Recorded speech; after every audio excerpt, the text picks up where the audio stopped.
Sveiki. Gaunu nemažai klausimų apie Švediją, apie pirmus žingsnius čia, kaip viską pradėti, kas nuo ko. Ir nusprendžiau įrašyti tokį gana ilgą video, bet jame papasakosiu tą mūsų kelią, kaip mes atvažiavom čia, kokius žingsnius reikėjo padaryti, kad jums būtų aiškiau ir kažką, tiesiog suvokimas apie pačią šalį, apie kokią čia struktūra yra ir tikiuosi rasit savo naudingų patarimų. Tai va, pirmiausia, prasideda viskas nuo darbo kontrakto. Tada mano vyras važiavo pirmas į Švediją, jis atvažiavo, gavo jau tą kontraktą, surado mums vietą gyventi, mes pradžioje gyvename 2 šeimos 2 kambarių bute ir mes buvom 4 asmenys, aš, vyras ir 2 mažamečiai, bei kita šeima 3 asmenų. Tai va, mes glaudėmės visi 2 kambarių bute ir jis mus atsivežė po poros mėnesių, žodžiu, ir tada prasidėjo mūsų žingsniavimas į Skatteverket. Skatteverket tai būtų kaip mokesčių inspekcija, bet ji atlieka šiek tiek platesnės paslaugas negu mokesčių inspekcija pas mus. Tai eini ten su dokumentais, mes kadangi dar nesusituokę, tai mes nešėmės šeimos sudėti iš apylinkės pasiėmę, jau buvo kaip ir patarimas iš čia gyvenančių, kad pasiimkit, blogiau nebus, kad įrodyti, kad mes ir Lietuvoje gyvename kartu. Nes daug kas čia žaidžia su tuo sambo ir bando taip gauti dokumentus ir švedai, tikrina iš tikrųjų, ar tu tikrai gyvenai kartu anksčiau ar ne. Tai va, mes nuėjom į Skatteverket, ten užpildėm porą lapų, supildėm ten savo duomenis, ten ką tu planuoji čia veikti, ar tik trumpam atvažiavai, ar tu ketini čia mokytis ir dirbti, ten reikia nurodyti, ką tu žadi daryti šioje šalyje. Ir, praėjo mėnuo, 2, tyla, nieko, paskui atėjo laiškas, kad ten trūksta vėl ten kažkokių dokumentų. Ką važiuojam, mes ten vėl per naujo viską pildom, viską ten siunčiam, duodam ir dar neateina, žodžiu. Kai laukiam, vis tiek gyvenimas verda, mes toliau ėjom dėl vaikų darželio užsirašyti į komuną. Komunoj užsirašiusi tą darželį, nueini, ten užpildai maždaug irgi vaikų duomenis, kas kaip, į kokį darželį maždaug nori eiti. Ir šiaip komuna turi surasti vaikams vietą, priklauso nuo komunos, irgi neabsoliutinkit, nes kadangi yra daug skirtingų komunų ir jos turi šiek tiek skirtingas tas taisyklės, todėl aš pasakoju bendrai ir iš mūsų gyvenimo.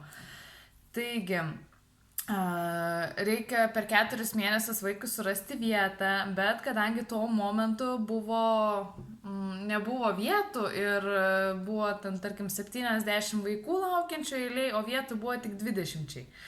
Tai mums teko laukti beveik metai laiko, kol vaikai gavo darželį. Tai ką daryti? Dokumentų nėra, darželio nėra, nei aš galiu eiti mokytis, nei nieko. Vyras, aišku, dirba, jis ten kiekvieną dieną. Bet čia Švedijoje, bent jau pas mus, yra šeimos centras. Tai aš su vaikais, ten yra tam tikros dienos, lėliukų dienos ir yra jau ten didesnių vaikų. Tai aš su vaikais kiekvieną dieną praktiškai leisdavau tam šeimos centre. Mes ten pažaisdavom, būdavom viską. Aišku, man labai pasisekė, kad mes atvažiavom jau kaip ir paruošta, nes viską man parodė, už rankytės nuvedė, čia dokumentus pildyk, čia tą daryk, čia darželis, čia taip. Todėl man kažkaip ir noris atiduoti tą tokią duoklę, kad kitiems būtų šiek tiek aiškiau, kas pod ko. Taigi, laukiam dokumentų ir mūsų tas laukimas užtruko 7 mėnesius. Tai kai gavom dokumentus, tai pas mus jau ten šokinėjom iš laimės, jau prasideda gyvenimas, mes jau esam šiek tiek piliečiai, jau šiek tiek tokie legalesni, nes iki dokumentų mums reikėjo ir pas dantistus eiti, vaikams buvo problemų, ten atsikelia ryte su tokiu gūzu ir tu nežinai ką daryti ir panika, važiuoji pas boso, ten žmona, veža mane į ligoninę, ten tą vaiką žiūri. Aišku, ir sąskaitą gavom už tą. Paskui kažkaip net nepagalvojau ten tą europinę kortelę, nes aš tuo momentu net nebuvau išsideklaravusi iš Lietuvos. Ir man buvo problemų, nu žodžiu, sumos ten nemažos, po 500, po 400 už dantistus. Taigi, po to gavom jau tą perso numerį, vaikai gavo ir darželį, tai jau ėjau aš tenais pratintis į tą darželį, ten savaitę praktiškai reikėjo būti su vaikais, pradžiai pasėdi porą valandų kartu su jais, pasižiūri ir išeini namo, paskui antrą dieną jau ten palieki valandėlį, paskui jau ten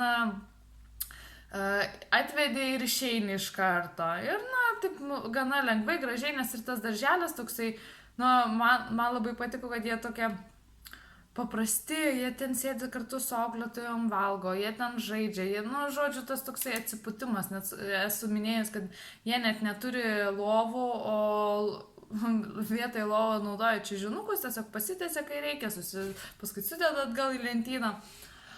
Tai va, kas toliau? Na, susitvarkėm jau tos perso numerius ir aš jau ėjau į mokyklą užsirašyti, kad pradėti SFI.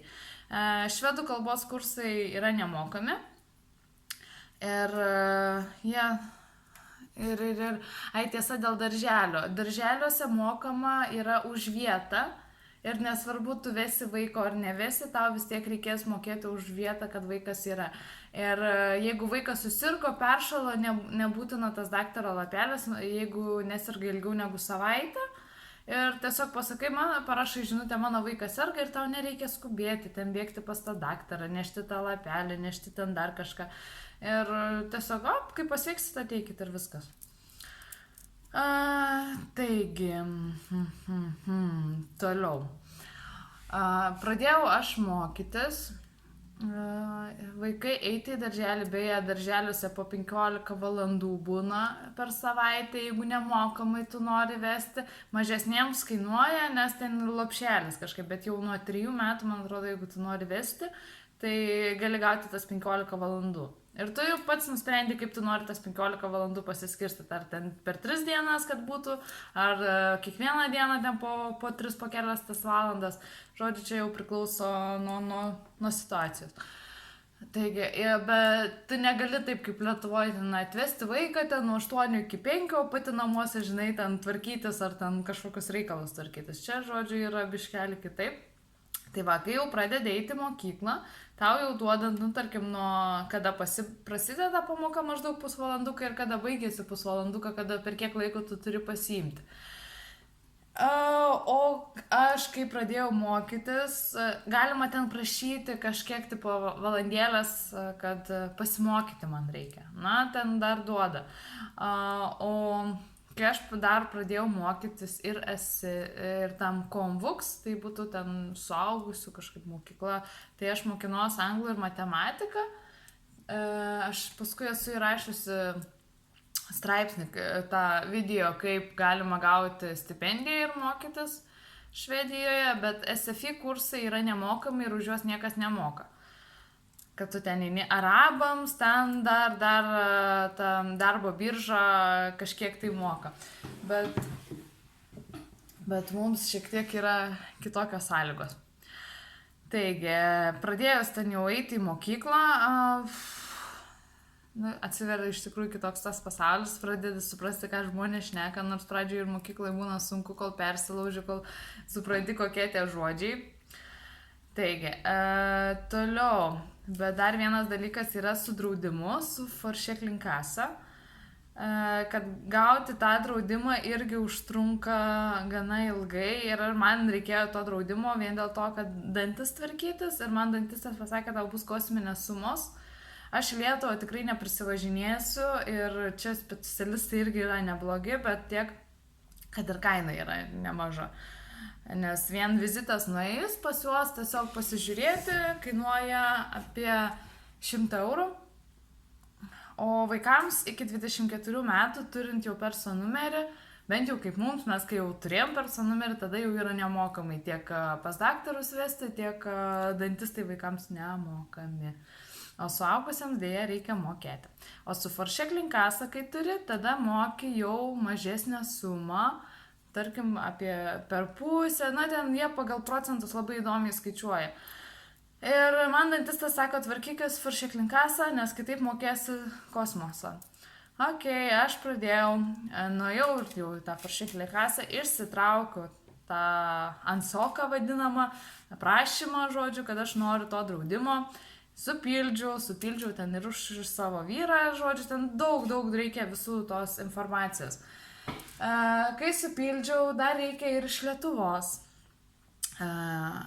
kad tu nesi Lietuvoje drausta, kad tu esi išsideklaravus. Aš tai padariau, mes atvažiavom, aš neišsideklaravau iš karto, bet aš nutraukiau vaikų pinigus. Ir kai reikėjo tą faršiklinkasą, aš jau žinau, kai vaikui pasibaigė dekretas, kadangi mano mergaitė, mes atvažiavom 7 mėnesių ir man dekretas tęsiasi 2 metus, todėl aš neišsideklaravau iš karto. Ir kai baigėsi dekretas, aš atsisėdau irgi Google visagalis pasidaryti, kad išsideklaruoti ir ten 5 minučių reikalę tą visą gali padaryti, tiesiog per elektroninę bankininkystę įėjus. Ir žodžiu, na va, tada pildant faršiklinkasą reikia nurodyti, reikia iš Lietuvos dokumento, iš registrų centro, iš ten dar kažkur, kad tu tikrai nebesi Lietuvoj, kad tavęs ten nebemato. Tai va, nusinčiau už tos visus dokumentus į tą faršiklinkasą, laukiu, praėjo 3 mėnesiai, negaunu jokio laiško, jokio žinutės, nieko. Nu ką, skambinu, aš ten. Sakau, taip, sakau, aš čia siunčiau, nieko negaunu.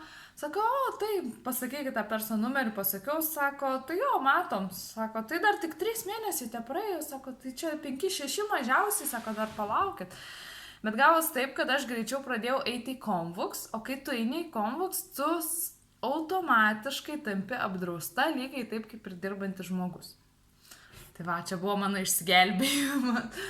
Taigi aš nuėjau, žodžiu, pradėjau mokytis, tapau apdrausta ir aš galėjau eiti tvarkytis dantis ir ta šiek tiek normalesnė kaina. Tai va, gal kažkam irgi bus aktualu tie tokie dalykai. Aš tikiuosi, kad eina kažką suprasti. Jeigu ne, klauskit, rašykit man asmeniškai ten ar Facebook'e, bandysiu kaip nors dar paaiškinti. Taigi, jau kadangi pradėjau eiti į tą Komvuksą, turiu draudimą ir kadangi man turės mokėti stipendiją, tai sekantis dalykas yra atsidaryti banko sąskaitą. Manasis jis ten atsidarė tą su darbu, su viskuo jis atsidarė, yra kiti reikalai, bet aš dabar pasakosiu apie save daugiau. Tai va, reikėjo atsidaryti savo banko sąskaitą ir nuėjau į banką, sakau, o tai tu neturi švediškos ID? Sako, mes nieko netidarinėsim tau. Tai ką, ten nueini į vieną, į kitą, tai tas pats, ne? Sako, tu be švediškos ID negausi. Sako, tai gal aš galiu į vyro sąskaitą persivesti? Negali. Tai žodžiu, prasideda kitas niuansas, švediškas ID kortelė. Ir manasis jau buvo pasiėmęs ir turėjo. Taigi, važiavam tada, pirmiausia, reikia užsiregistruoti Skateverket, kurioje galima pildyti dokumentus. Pas mus už 30 km yra Skateverket, bet joje negali užpildyti tų dokumentų ir turi važiuoti, už 1,5 valandos į kitą Skateverket. Taigi, ten reikia užsiregistruoti laiką, užsibukinti ir sumokėti iš anksto 400 kronų bankiniu pavedimu ir vesti ten kažkaip savo perso numerį, kad būtų to žmogui buvo sumokėtas tas 400 kronų. Ir jau kai gauni savo laiką, nuvažiuoji ir tenais vėl pildai dokumentą ir, žodžiu, aš neturėjau lietuviško paso, aš turėjau tik ID kortelę. Nežinau, dabar jau keičiasi tie įstatymai ir kiek girdėjau, kad su ID kortelė nelabai jau ir benori priimti, tai reikia paso. Bet kadangi manasis jau turėjo, jis galėjo laiduoti už mane, jis turėjo švedišką ID ir mes kadangi gyvenam tikrai reikia bent jau pusės metų, kad būti sambo, kad galėtų skaitytis, kad kaip sugyventinis, kuris gali už tave laiduoti. Sakau, mes turim 2 vaikai, jau čia daug metų kartu ir ten taip toliau. Nu tai gerai. Tai manasis ten, žodžiu, užpildė, užlaidavo už mane, stoja prie sienos, nupaiksluoja ir sako, tai maždaug už porą savaičių gausi. Ir kažkaip taip išėjo, sakau, tai gal galite atsiųsti tą ID, kad man nereikėtų atgal važiuoti, nes vis tiek 1,5 valandos kelio į vieną galą. Tai jo, sako, mes galim atsiųsti į tą jūsų skatę verkėt, kur yra ten už 30 km. Tai valio, nebereiks antrą kartą važiuoti, nes manasis nežinojo, jis važiavo 2 kartus ten toli, kad pasiimti tuos dokumentus, užsipildyti ir bei pasiimti. Tai va. Gavau aš tą ID, tada jau eini į banką, jau gali atsidaryti tą bankinę sąskaitą. Ir kas toliau? Na, jau kai turi tuos dalykus, jau yra šiek tiek lengviau atsikvėpti, jau skaitais kaip ir žmogus. Tai va, o kas dar?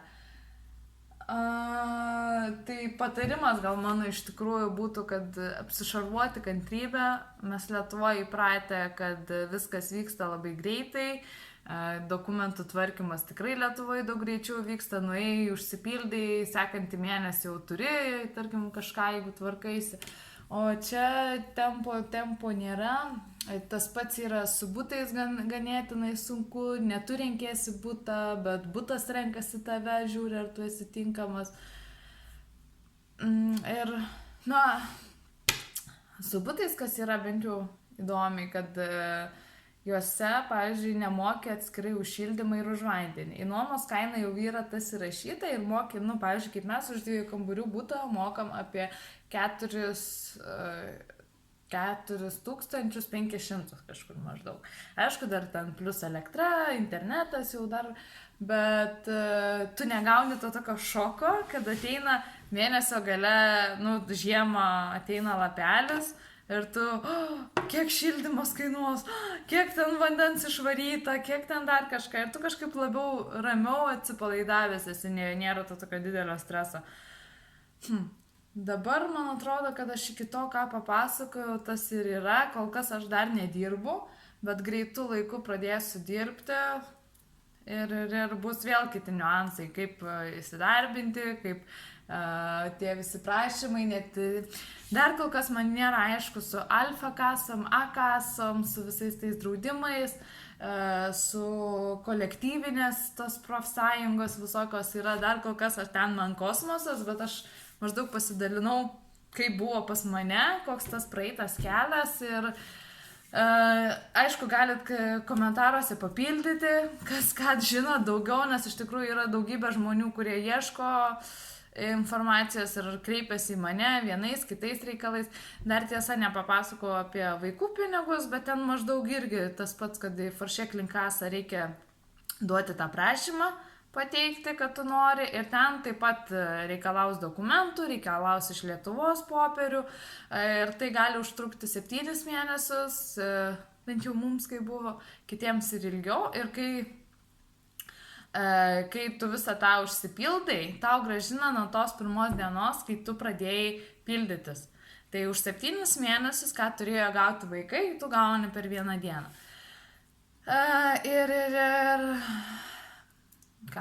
Kantrybės ir dar kartą kantrybės, tai va tokie tie žingsneliai, bet visur pirmiausia prasideda nuo perso numerio. Kai yra perso numeris, tada gali tvarkytis visus kitus reikalus. Kol nėra perso numerio, tol tu stovi kryžkelėje ir tu negali nei ten vaikų pinigų susitvarkyti, nei draudimo turėti, nieko.